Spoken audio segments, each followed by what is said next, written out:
vamos a tener un tiempo de estudio esta mañana de la palabra de Dios. El tema de hoy es Jesús en mí, y como hemos estado viendo en el libro de Hechos, que es el libro que estamos usando como manual de texto en estos domingos, y en este ya más de un año, y no logramos pasar del capítulo 4.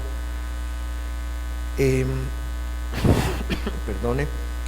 Los discípulos de Jesús, los discípulos que iniciaron la obra con el Señor, conectaron claramente lo que vimos estos últimos 3 domingos. Conectaron que el problema de la humanidad era el pecado, que todos necesitaban un Salvador, ¿verdad? Y conectaron que la promesa más importante era la de la redención, la de la vida eterna.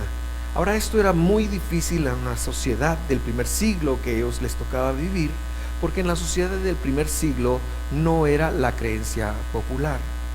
Es muy difícil levantarse en medio de las modas y de la forma de pensar que hay en una sociedad e ir en contra de ello. Por ejemplo, estaba lloviendo,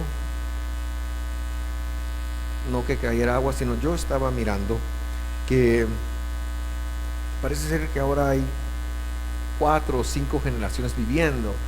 Hay unos que se llaman los baby boomers, que nacieron del 1945 al 1965, 66, por ahí, y ellos son los que sacan notas y les gusta todo lo de papel. Luego está la generación X, luego está la generación ¿cómo se llaman? Los millennials, y ahorita la última generación es la generación Z. Entonces, si usted quiere venderle algo a alguien de la generación Z, mándele un WhatsApp. El otro día yo llamé a mi hija es de la generación Z, la llamé y no me contestó, y yo venía en el carro, la llamé 2 veces, no me contestó. ¿Y sabe qué hizo la ingrata cuando yo la llamé? Me mandó un WhatsApp. Y yo digo, si yo la llamo, ¿por qué no me llama? ¿Por qué me tiene que mandar un WhatsApp? Bueno, es otra forma de pensar. Entonces la sociedad está llena de cosas así, y los discípulos de Jesús del primer siglo se enfrentaron ante un reto muy interesante. Y lo digo interesante porque por supuesto que la forma de pensar, Guatemala es un país, vamos a decir, en su mayoría cristiano. Así que más o menos el hecho de hablar de Dios, que Dios te bendiga, es algo muy común que usted puede escuchar en este país, no solo en el ámbito evangélico, sino la gente de otras fees, como la católica, también dicen Dios te bendiga, ¿verdad? E ir en contra de la cultura es algo que es muy difícil. Bueno, pues en la cultura del primer siglo habían 3 grupos que influían muchísimo en la forma de pensar, y que todos estos eran contrarios al evangelio. Por ejemplo, estaban los saduceos. Diga conmigo, saduceos. Sé que lo vimos la semana pasada, pero es bueno que usted lo vaya conectando, le va aprendiendo. Los saduceos eran los sacerdotes políticamente que habían pagado su cuota de poder para poder controlar el templo. Ellos no eran los legítimos sacerdotes. Los legítimos sacerdotes habían sido expulsados unos 150 años antes de Cristo a las montañas de Qumran. Estos eran los esenios, que era otro grupo de mucha influencia. Pero los saduceos, ellos no creían en la vida después de la vida, no creían en la resurrección, no creían en el tema de los muertos. Luego están los fariseos. Bueno, he de decir que Jesús con los saduceos se enfrentó varias veces, y son los saduceos el grupo que destina la muerte para Jesús, ¿verdad? Son los saduceos y los romanos quienes juntamente matan a Jesús. Los esenios, ya hablé de ellos, y luego están el tercer grupo de los fariseos. Los fariseos. Los fariseos, la palabra fariseo en el idioma hebreo es prushim, perush, que quiere decir apartado, apartado. Por ejemplo, en Romanos, cuando Pablo dice, Pablo, apóstol de Cristo, apartado para el servicio, ahí, en el original dice fariseo, porque era una palabra que quería decir eso. Y ellos tenían unas creencias un poquito simpáticas que habían sido muy influidas por el gnosticismo griego. Por ejemplo, los fariseos creían en la reencarnación. Simpático esa creencia, ¿verdad? Pero antibíblica. Sin embargo, una de las cosas que ellos creían con respecto a la resurrección era la siguiente, y por eso digo, esto era lo que permeaba la cultura, y el pueblo de Dios con una verdad, es decir, los apóstoles de Jesús con una verdad distinta tenían que enfrentar eso. Los fariseos creían con respecto de la muerte que había tres opciones. Si usted era judío de raza o convertido, entonces al morir usted iba a uno de dos lugares.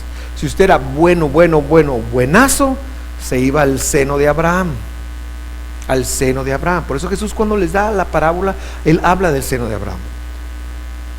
Allá en Marcos o Mateo, me parece que es. Luego, aquellos que eran judíos de raza o convertidos al judaísmo, ellos iban a un lugar que se llamaba, ellos le llamaron, porque la Biblia sí habla de esto, pero fue un concepto que ellos asignaron, iban al Sheol. Y el Sheol era una especie de purgatorio. La idea católica de purgatorio no viene de los católicos, viene de esta facción de los fariseos. Entonces ahí lo que pasa es que ellos lo interpretaron de otra manera, pero los fariseos creían que usted iba ahí hasta que lograra usted o la familia que lo sobrevivía juntar suficientes méritos para pasarlo al seno de Abraham. Por eso es que el rico de la parábola que he mencionado, él le dice, mira, manda aquel, haz aquel, y por eso es que era un rico, porque era imposible en el pensamiento farisaico, era imposible que alguien que tenía dinero para hacer buenas obras fuera a parar al Sheol o purgatorio. Y luego estaba la tercera creencia: si usted no era ni judío ni convertido al judaísmo, usted se iba al infierno. Eso es lo que ellos creían, y ahí se acababa su vida. Y ahora sale un grupo diciendo que creen, primero que nada, que no es por ser judío, sino es por la fe o la fidelidad de Dios en Cristo Jesús, que nosotros tenemos acceso a la vida eterna. Sale un grupo que dice, hey, no te vas a reencarnar, sino lo que existe es resurrección, y cuando el Señor vuelva. Claro, a los discípulos le costó, porque todavía en el capítulo 1 de hecho no lo tenían tan claro, pero eso era más o menos la forma de pensar que había en la sociedad del primer siglo. Y aquí están ellos comisionados por Dios para tener un enfrentamiento con la nueva sociedad y con las verdades que se dan en la nueva sociedad. Si usted capta qué pasaba en el primer siglo, usted realmente va a captar el mensaje del Nuevo Testamento. Pero con esto en mano, vamos a leer ahora Hechos capítulo 4, versículo 1. Y yo le quiero contar que ya tengo computadora, así que bendigo al Señor por eso, ¿verdad? Lo que no la he pagado, así que si alguien se quiere dar una ofrendita, pues también. Son bromas, ya mañana la pago. Hechos capítulo 4, versículo 1, y por eso tenemos presentación. Dice ahí, mientras Pedro, antes de entrar, déjeme decirle que Pedro y Juan fueron usados por Dios para levantar un paralítico. Y cuando el paralítico se levanta, entra al atrio del templo brincando, y Pedro y Juan empiezan a compartir, empiezan a hablar de lo que está pasando, empiezan a hablar de la nueva verdad,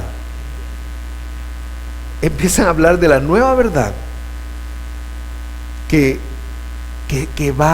van a dedicar sus vidas a predicar. Mientras Pedro y Juan le hablaban a la gente, se vieron enfrentados por los sacerdotes. Estos eran los saduceos, el capitán de la guardia del templo. Este era alguien judío, pero que tenía autoridad romana para encarcelar, para hacer algunas acciones, y por algunos de los saduceos que no necesariamente eran sacerdotes, pero eran de el partido político de los saduceos. Dice, se vieron enfrentados. Ellos están haciendo la obra de Dios, están haciendo un milagro, han hecho un milagro y ahora están dando un testimonio de por qué. Un testimonio de Dios, tienen la verdad de su lado y ahora están diciendo, y ahora vienen personas a enfrentarlos. Versículo 2.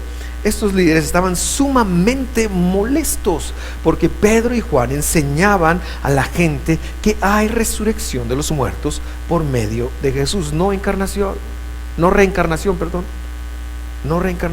sino resurrección por medio de los muertos. Estos ni creían en eso y se molestaron.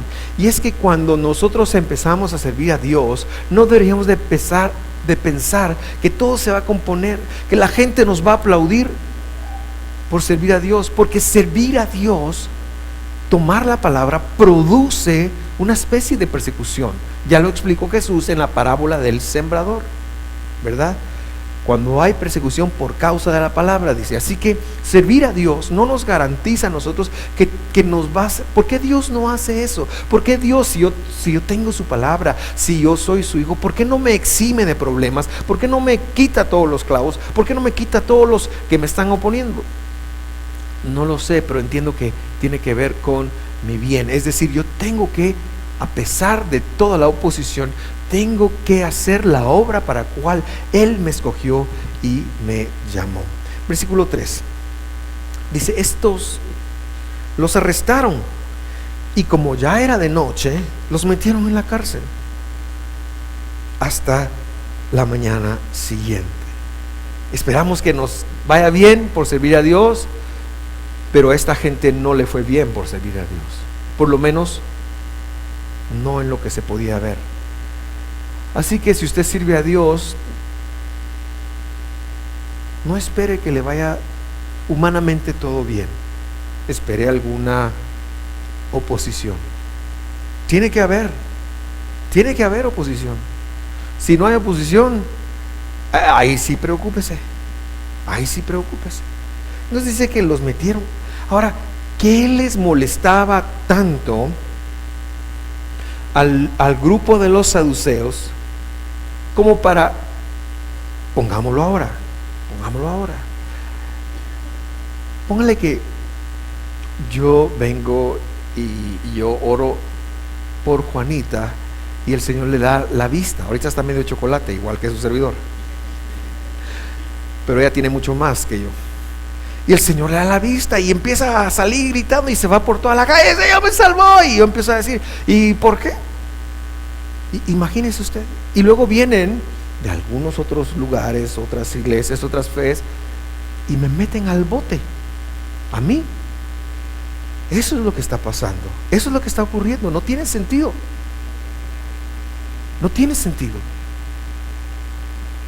Solo que ellos tenían el poder político. ¿Qué les molestaba? Les molestaba no tener la razón. Les molestaba que ellos tuvieran la enseñanza correcta. Así que como premio para su buen desempeño, los envían a la cárcel. El título de la prédica de hoy es Jesús en mí. Pero antes de seguirla desarrollando, yo quería hacerle una pregunta a usted. ¿Cuál es el precio que usted está dispuesto a pagar por servir a Jesús, por servir a Dios, por ser cristiano, por ser creyente? Porque lo que estamos buscando normalmente, y me refiero a mí, es no pagar un precio, que servir a Dios sea lo más cómodo, porque mi agenda está tan llena, porque tengo que trabajar de tal a tal hora, que estamos buscando comodidad, que Dios nos bendiga, que Dios nos prospere. Y yo sí creo que Dios bendice y prospera, y está bien eso. Pero que sepa usted que seguir a Jesús, los que verdaderamente lo siguen, pagan un precio por seguirlo. Esto no es muy popular, esto no es muy bonito ni muy agradable, pero es muy verdadero. Es muy verdadero.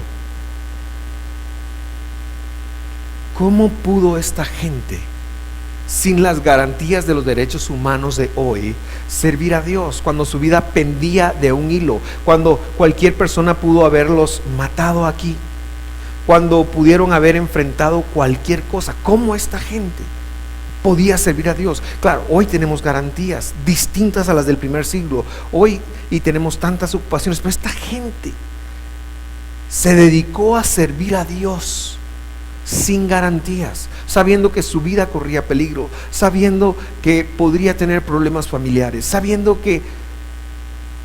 Y Huicho decía algo durante, o Guayo, yo no sé quién de los dos, decía que fuimos creados para adorar a Dios. Es lo mismo de lo que estoy hablando.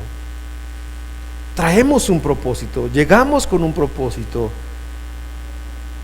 Y usted no conoció a Dios por casualidad, y no conoció a Dios para que Dios fuera un aspecto más de su vida, y normalmente así lo tratamos. Perdóneme si lo estoy juzgando mal, pero es el viejito buena onda que nos bendice cuando le oramos, que nos ayuda, que nos tiene que, y oramos y utilizamos la oración casi que exclusivamente como una lista de supermercado. Bendíceme con esto, ayúdame con lo otro, y cuando mucho quizás lo adoramos, quizás le exaltamos un poquito, pero esta gente está en otro nivel.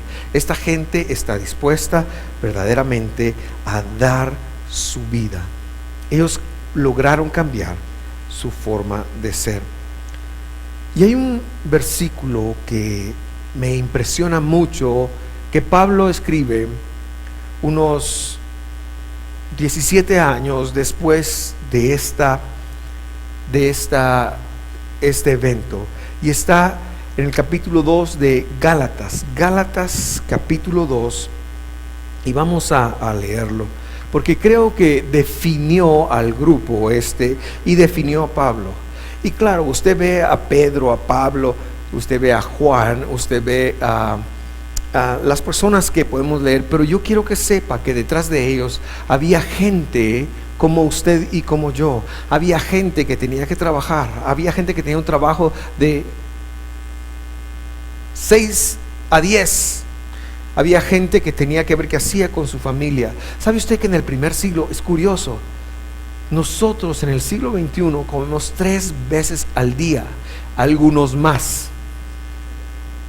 En el primer siglo comían una vez al día, y trabajaban como usted no tiene idea. No había supermercados, no sé cómo sobrevivieron, no había internet. Si yo les estuviera hablando a una audiencia de la generación Z, ahorita se paran y se van y dicen no es posible, pero como ustedes no son generación Z, entonces ni se rieron. Pero está bien, yo los perdono. Leamos. Con el Mesías estoy juntamente colgado en el madero. ¿Qué está diciendo Pablo? Pablo se está refiriendo a cuando Jesús estaba colgado del madero en el momento de su muerte, en el momento del sacrificio. Y él dice, ¿sabe qué? Yo también estoy ahí. Estoy dispuesto a estar ahí porque estoy dispuesto a morir. Y Pablo lo probó vez tras vez. Pablo lo vivió completamente. Con el Mesías estoy juntamente colgado en el madero. Solo que a diferencia del Mesías, Pablo dijo, y vivo. Ahora, ya no yo, dice, sino Cristo, el Mesías, vive en mí. Y eso hay que explicarlo, porque Pablo lo que está diciendo es que él está supeditado a lo que Jesús le diga. Sí, él está vivo, y si se levanta él, y si se peina él, y si come es él, pero no es para él. Ya no ya no son mis propios planes. Claro, a Pablo le tocó ser apóstol y viajar y todo, pero este caso era el de los Gálatas, este caso era el de las personas que tal vez no tenían un ministerio como de pastores o como lo tuvieron ellos de apóstoles, sino era el caso de cómo este grupo lo interpretó en el día a día. Tenían que ir a trabajar, tenían que enviar hijos al colegio. ¿Sabe usted que en el primer siglo en Israel, por lo menos en Israel, en Judá, no había analfabetismo? Los niños aprendían a leer con la Biblia, no había analfabetismo. Ni siquiera nosotros en el siglo XXI hemos llegado a estar tan adelantados como ellos en ese aspecto. No había analfabetismo. Entonces enviaban a sus hijos a escuelas, era cara, tenían que pagar un precio, se levantaban a trabajar, iban a ver qué hacían, negociaban. No era gente que no tuviera que hacer, sino que con todo lo que tenían que hacer, ellos podían decir: ya no vivo yo, Cristo vive en mí.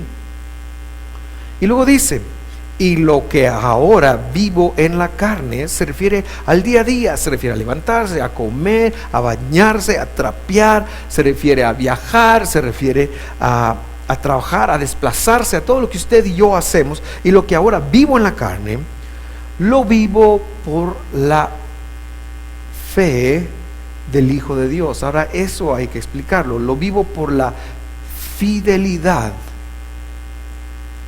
Pero no es mi fe, no es mi fidelidad, sino lo que ahora me toca vivir, lo vivo por la fidelidad de Jesús. Muchos versículos están mal traducidos. Lo que ahora lo vivo en la fe, dice. Entonces uno piensa que es mi fe. Si mi fe es la que más saca adelante. No, es la fe de Dios, es la fidelidad de Dios. Ese concepto de fe es fidelidad. Y es la fidelidad que Dios te otorga y te da porque te ama. Es el favor de Dios sobre tu vida, que no te lleva, que no permite que un bicho te muerda y te mueras, que no permite que una bacteria llegue y te quite la vida, que no permite que haya un accidente. No, lo que ahora vivo en la carne lo vivo en la fidelidad del Hijo de Dios, que es tan fiel que me permite vivir, porque la vida está en sus manos. Lo vivo en la fidelidad del Hijo de Dios, el cual me amó y se entregó a sí mismo por mí. Cuando hablamos de Jesús en mí, solo se puede dar si yo empiezo a aplicar este versículo en mi vida. Cuando permitamos que Jesús viva en nosotros. Esa fue la clave de esas personas. Ahora, es chocante que yo me pare aquí y le diga: permitamos que Dios viva en nosotros. Pero lo dije a propósito. ¿Por qué razón? Porque tú no eres quien para permitirle algo a Dios, ni yo tampoco. Dios es todopoderoso, y no me voy a echar un tema de respetuoso aquí porque no quiero faltarle al poder de Dios. Lo que estoy tratando de decir es que ser cristiano es simple y sencillamente un título. Ser un seguidor de Jesús, esa es la única opción. No hay otras opciones. No hay otras opciones. Y quizás esa es la parte más importante del mensaje. Si tú eres salvo, y has puesto tu confianza, has recibido el sacrificio de Jesús, ese versículo debería ser un rema tuyo. Si eso no te interesa, yo te recomiendo que revises en qué crees. Al final vamos a dar un tiempo para recibir a Cristo. Puedes levantar la mano, no hay problema. Pero no creo que la mayoría de la cristiandad esté viviendo así. Creo, casi sin temor a equivocarme, porque me pasa a mí, que Dios es una opción. A lo mejor ni siquiera es la A ni la B, sino que es algo que hacemos, es alguien que tenemos, es alguien que le oramos cuando comemos los alimentos, es alguien que le oramos cuando estamos en problemas, pero no es la forma de vivir.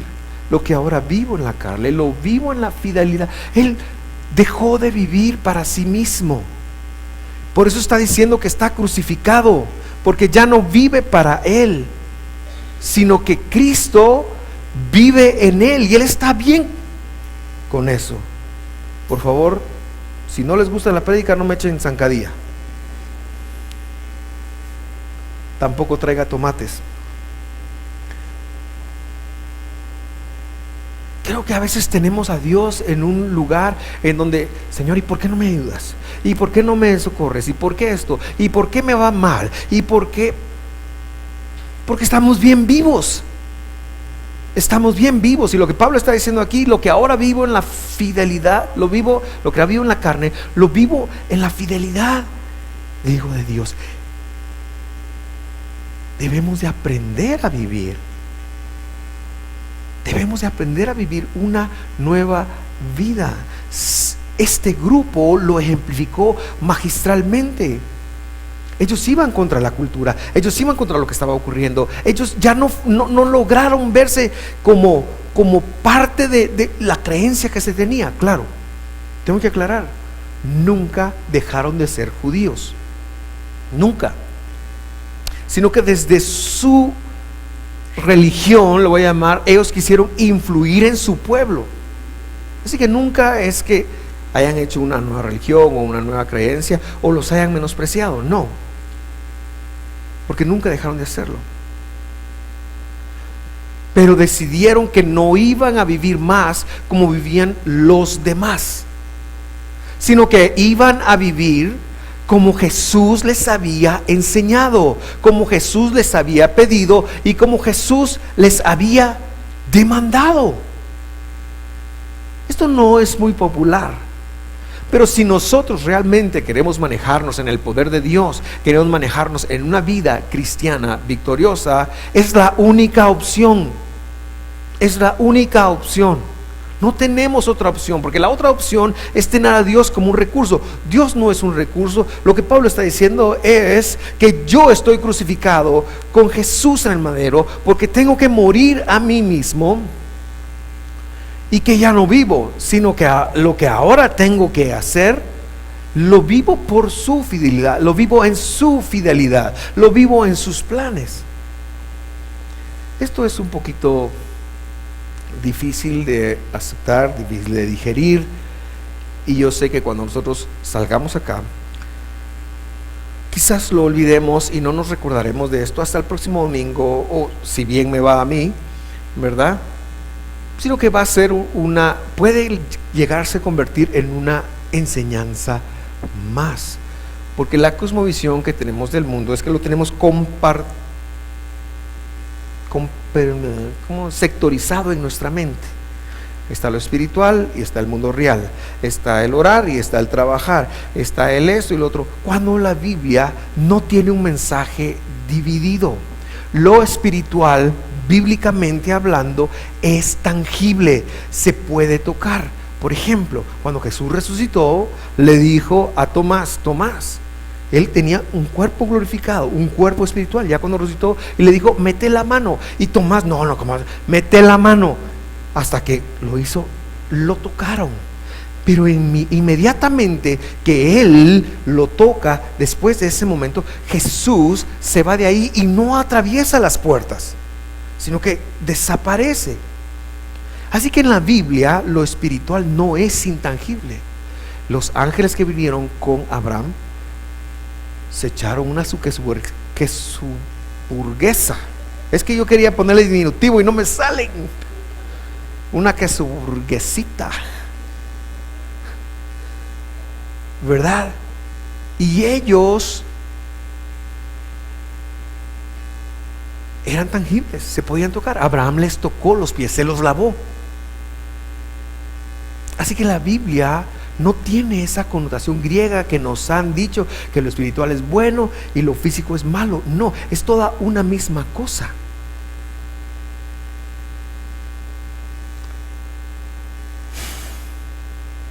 Debemos de aprender a vivir como que verdaderamente estuviéramos montados con Jesús en ese madero, en esa cruz, pues, y que hay un propósito de Él para nuestras vidas. ¿Quiere decir eso que no te puedes enojar?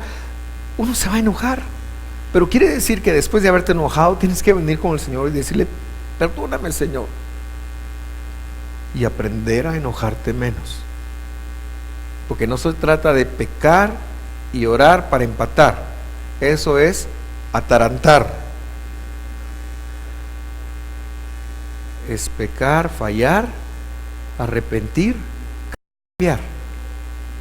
cambiar a mejor cada vez. Eso fue lo que Dios le demandó a su gente. Ahora, para aterrizar en algo concreto, yo quiero ver dos aspectos donde Jesús puede vivir en nosotros y en donde nosotros podemos aprender a estar con Él en el madero. Eso es lo que quiero ver y aprender de ello. Así que, número uno,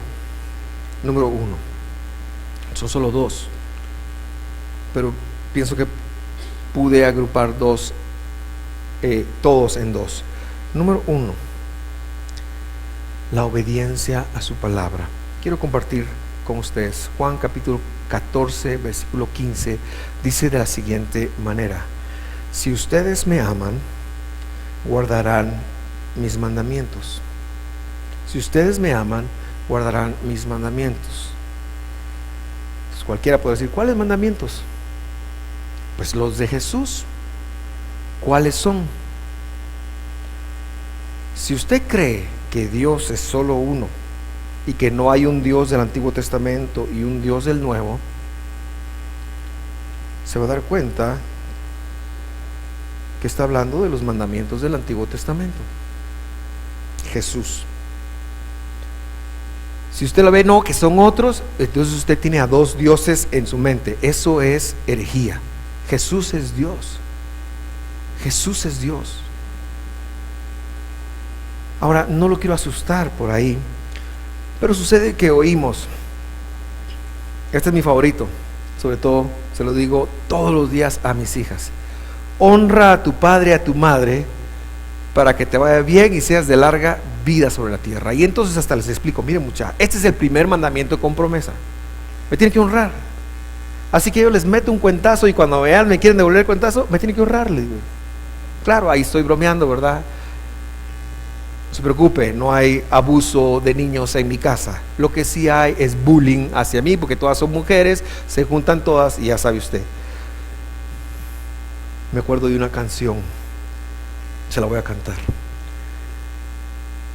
No, mejor no.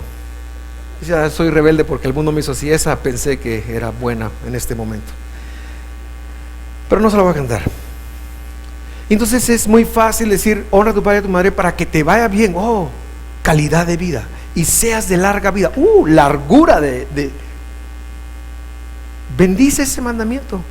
Por supuesto que bendice. Por supuesto que bendice.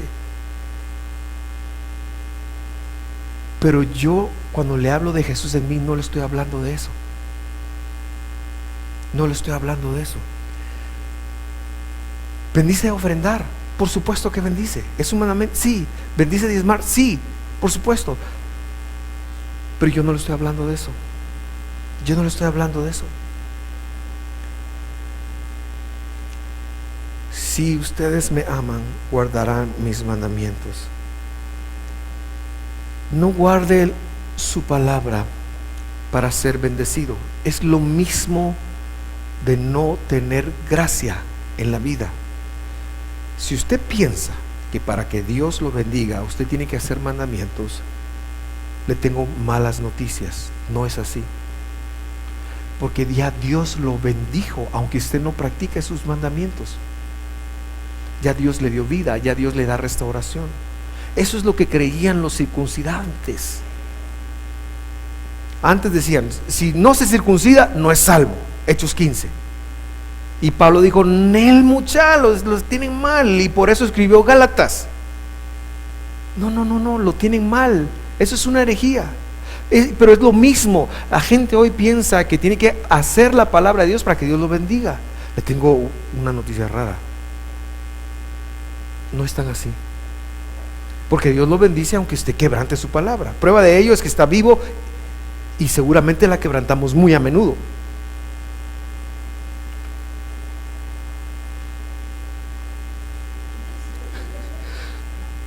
Perdón. Fíjese, dice, y se lo dice a alguien que ama los mandamientos de Dios con toda el alma. Yo amo la palabra del Señor y trato de, con toda mi alma, y que la estudio, y de verdad, hermano, yo sí la estudio.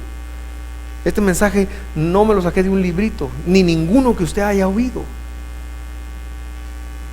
Lo que estoy diciéndole es eso, que la razón por guardar mandamientos, la razón para ser obediente, la razón para seguir la palabra, es porque amo a mi Señor y Salvador con toda mi alma. Es porque lo amo, estoy agradecido de que ha venido a dar su vida. Yo no merecía nada, yo merecía estar muerto, yo no merezco el cielo, yo merezco el infierno. Yo no merezco estar sano, yo no merezco estar predicándole aquí a usted hoy, yo no merezco tener vida, no merezco tener esposa, no merezco tener hijos, no lo merezco. Es que yo soy digno de muerte, pero Él me dio vida. Él me amó, entregó su vida por mí. Así que yo puedo tratar de ganarme el cielo, pero no se puede.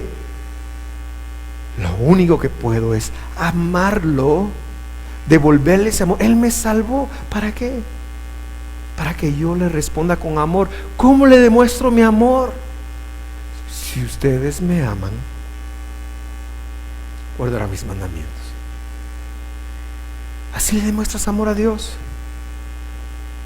Así que yo empecé a cambiar el chip en mi mente. Yo ya no voy a hacer esto para recibir esto. No, eso va a venir y Dios sabe. Es porque es mi deber demostrarle a Dios mi amor.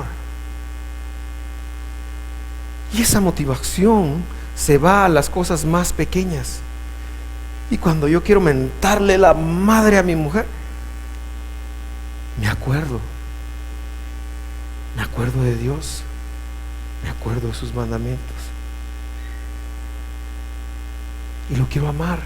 Y entonces las personas dejan de ser un problema. Si alguien me hizo daño, deja de ser un problema. Yo amo a Dios porque Él me amó primero. Y yo le recomiendo a usted que también, hay otra cita que tal vez le ayuda un poquito más, porque somos hechura suya, creados en Cristo Jesús. Le digo esto, creados en Cristo Jesús, está hablando del nuevo nacimiento. Está hablando del nuevo nacimiento, porque usted nació de nuevo, porque somos hechura de Dios. Y luego lo redunda diciendo creados en Cristo Jesús, es decir, haber nacido de nuevo, para hacer buenas obras. Los fariseos lo tenían al revés. Si yo hago buenas obras, me voy al cielo. Pablo lo tenía bien. Pablo dijo: yo soy nueva criatura. Soy nueva criatura, lo declara la Escritura. ¿Te acuerdas? Libre del pecado y la maldad. Soy libre. Jesús Adrián Romero.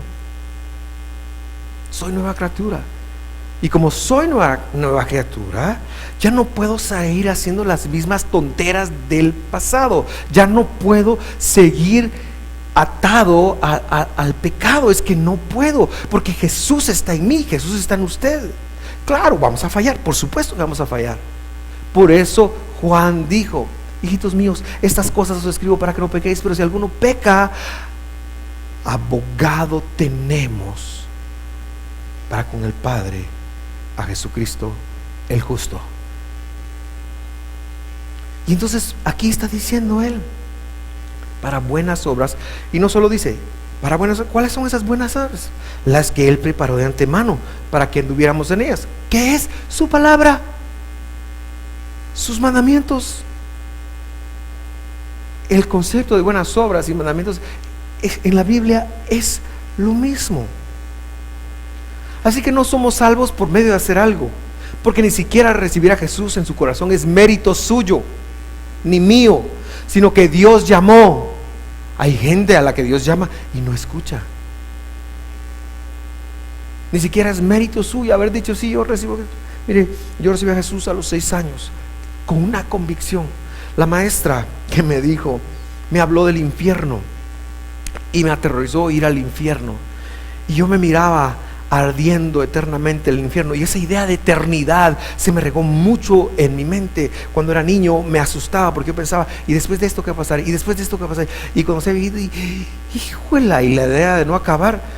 Así que esta maestra me habló de la perdición eterna, y yo con miedo, pero con convicción, recibí a Jesús en mi corazón. Pero ni siquiera eso fue mérito mío, sino que ese día Dios me tocó el corazón, así como el día que le tocó el corazón a usted para recibirlo. No es tanto mérito nuestro, Él nos salvó. Pero hay gente que no lo oye, hay gente que endurece su corazón. Cuando usted conozca a alguien así, ore por ellos y bendígalos en cualquier aspecto de la palabra. Fuimos salvos, fuimos creados en Cristo Jesús para hacer las buenas obras que Dios preparó de antemano para que anduviéramos en ellas. Algunos piensan religiosamente que los mandamientos hay que hacerlos para ganar el favor de Dios. Es el mismo problema. No, el favor de Dios ya lo tenemos. Dios sí nos quiere bendecir. Vamos a hacerlo porque Jesús está en nosotros y porque vamos a evidenciar el amor de Él por nosotros. Eso es distinto. Así que cuando usted le sirva a Dios, cuando usted esté ahí parado, cuando le esté de maestro, cuando esté aquí y las cosas no salgan tan bien, porque a veces servir a Dios es complicado. A veces yo estoy seguro que Gabriel ha estado parado alguna vez aquí ministrando discúlpame que te tome de ejemplo, Gabriel, pero ha estado aquí ministrando con ganas de irse a un lugar donde nadie lo conozca porque está atravesando problemas. Y estoy seguro que eso le pasa a todos los que le servimos. Nos pasa. Cuando usted esté en un momento difícil, recuerde que es salvo. Recuerde que Dios lo amó de tal manera para exhibir su fortaleza en usted. La segunda cosa, porque le dije que eran dos, tiene que ver con la gran comisión, por supuesto. Esta gente fueron demasiado enfáticos en ir. Y no le voy a recitar Mateo 28:19 hoy, sino quiero leer una porción muy interesante con usted esta mañana. Mateo 16:13. Dice: cuando Jesús llegó a la región de Cesarea de Filipo, eso es al norte de Israel, a la orilla del lago. ¿Sabe que este rey César, el emperador romano, alguien le mandó a poner Cesarea, esa ciudad, en honor a uno de ellos, y era un balneario, era un lugar donde Jesús probablemente estaba saliendo del sauna con sus, es como decir, pero están en una ciudad turística, están en el Cancún, están en Monterrico, están en Amatitlán, no sé, a donde a usted le guste ir a vacacionar. Y él le pregunta a sus discípulos, y sígalo conmigo muy de cerca: ¿quién dicen los hombres que soy yo? Que es el Hijo del Hombre. El Hijo del Hombre es un título mesiánico, es un título de Jesús. Y él ahora quiere establecer que han escuchado sus colaboradores cercanos más eficaces, que han escuchado de quién él es. Y entonces les pregunta: ¿quién dicen los hombres que es el Hijo del Hombre? Y ellos respondieron: unos, Juan el Bautista, estaba muerto. Por eso le digo, esta gente creía en la reencarnación. Otros dicen que es Elías. Otros dicen que es Jeremías o alguno de los profetas. Y entonces llega la pregunta más clave, más importante: y ustedes, dice, ¿quién dicen que soy yo? Les preguntó Jesús. Y Simón Pedro dijo: Nel, no son mentiras. Y Simón Pedro respondió: tú eres el Mesías. Él preguntó: ¿quién es el Hijo del Hombre? Y Pedro aquí está diciendo: tú eres el Hijo del Dios viviente, del único Dios. Entonces Jesús le dijo: bienaventurado eres Simón, hijo de Jonás, porque esto no te lo reveló carne ni sangre. ¿Qué es carne y sangre? Es lo corruptible, es lo humano, sino mi Padre que está en los cielos. Pedro, como en todas las cosas, como en todas las verdades que usted pueda interpretar, porque a veces la Biblia está frente a nosotros, pero nosotros no podemos extraer esa revelación. Pedro vive una revelación. Necesitamos que Dios se nos revele, y eso es lo que Jesús está tratando de ver si sus discípulos han conectado. La gente, ¿quién dice que soy yo? No importa. Ustedes, ¿quién dicen que soy yo? Y Pedro dice: tú eres el Mesías, el Hijo del Dios viviente, el Ben Elohim, que es otro título, pero es un título del Salmo 8. Aquí hay toda una teología, no tengo el tiempo para entrar en eso porque eso es muy profundo, pero Pedro le dice: tú eres el Hijo del Dios viviente. Y Jesús dice: wow, alguien ha tenido revelación. Y ese es el punto de Dios. El punto de Dios es que la gente tenga revelación. El punto de Jesús en este momento es que ellos tuvieran revelación. El punto de Dios siempre va a ser revelarse, darse a conocer al mundo. Ese es el punto de Dios. El punto de Dios es que Dios no quiere que nadie se pierda, sino que todos procedan al arrepentimiento. Está escrito que de tal manera amó a todo el mundo que dio a su Hijo unigénito. Él no quiere que alguien, una sola persona, se pierda, porque el infierno es verdaderamente real. El infierno es real, porque la gente sí se puede perder, porque usted y yo, si Él no nos hubiera alcanzado, estaríamos completamente perdidos. A alguien se lo está pasando bien, eso me alegra. Híjole, ya es tarde, ¿va? ¿Por qué no me dijeron? Está buena la prédica, ¿va? Bueno, yo por lo menos pienso que sí, pero ya voy a terminar. Versículo 18. Ponga mucha atención. También yo también te digo que tú eres Pedro, y sobre esta roca, sobre esta verdad, edificaré mi iglesia, edificaré mi congregación, es lo que le está diciendo.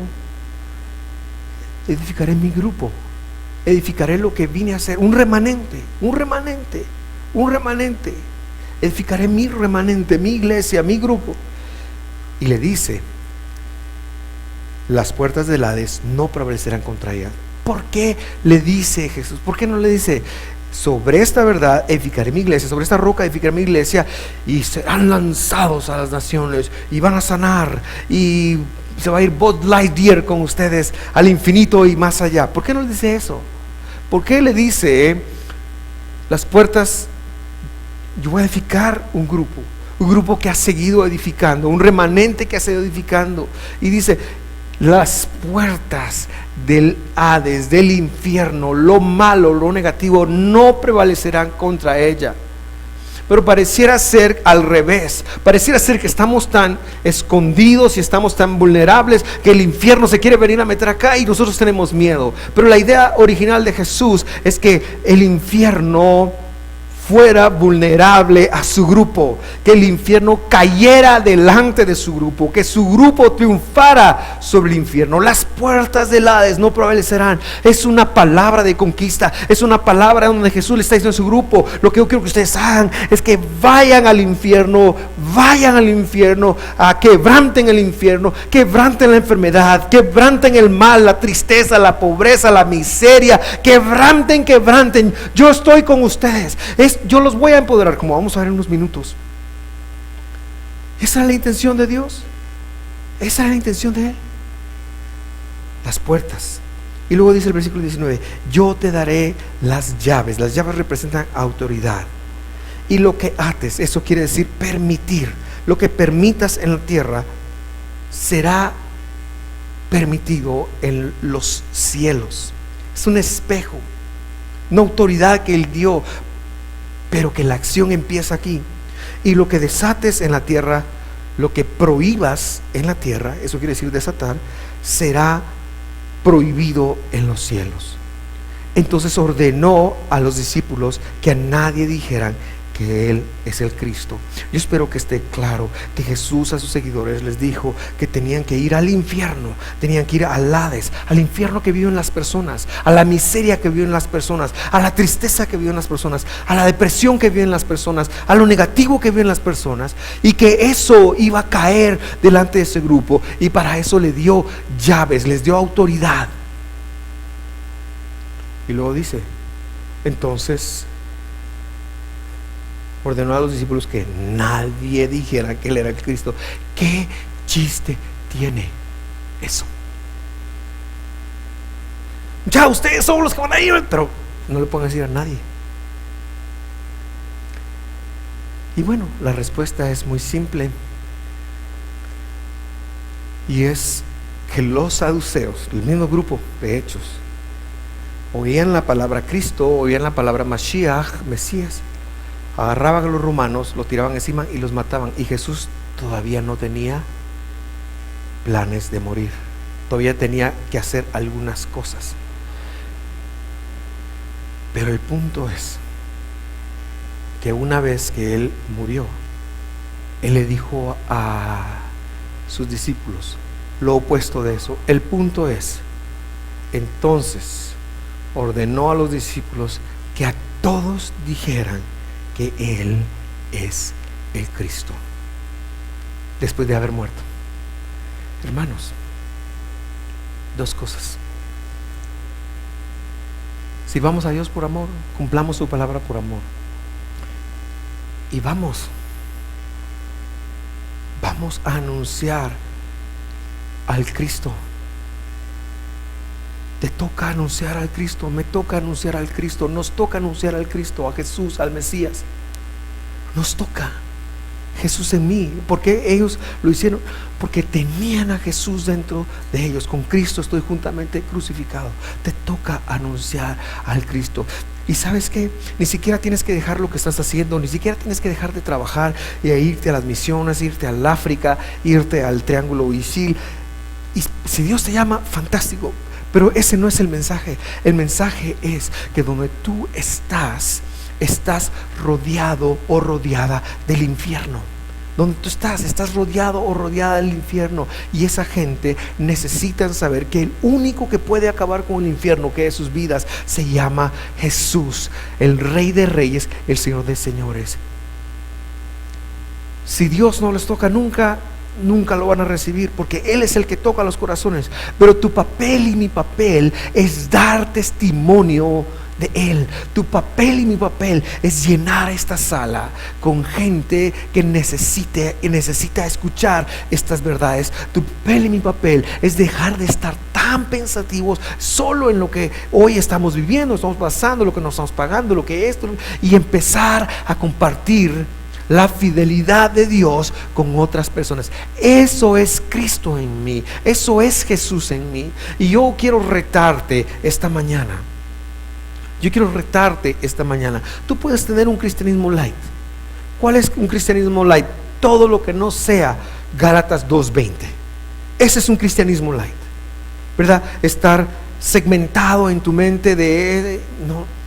O puedes decir, Señor, a donde yo voy, en las cosas que yo hago, con Cristo estoy juntamente crucificado. Ya no vivo yo más, Cristo vive en mí. Lo que ahora vivo en la fe, fidelidad, lo vivo lo que vivo en la carne, lo vivo en la fidelidad, por la fidelidad del Hijo de Dios. Este es un cambio de paradigma. Porque primero tiene que ver con tu vida, tiene que ver con hacer una transformación a tu vida. Si me amáis, guardad mis mandamientos. 1. Y 2, tiene que ver con compartir eso con todas las personas que te rodean. Porque todos los días te encuentras con personas que están aprisionadas por el infierno. Todos los días, aunque sea en un choque, aunque sea en un bus, aunque sea donde sea. Todos los días te encuentras. A lo mejor son cristianos, a lo mejor son evangélicos, ese no es el punto. Todos los días te encuentras con personas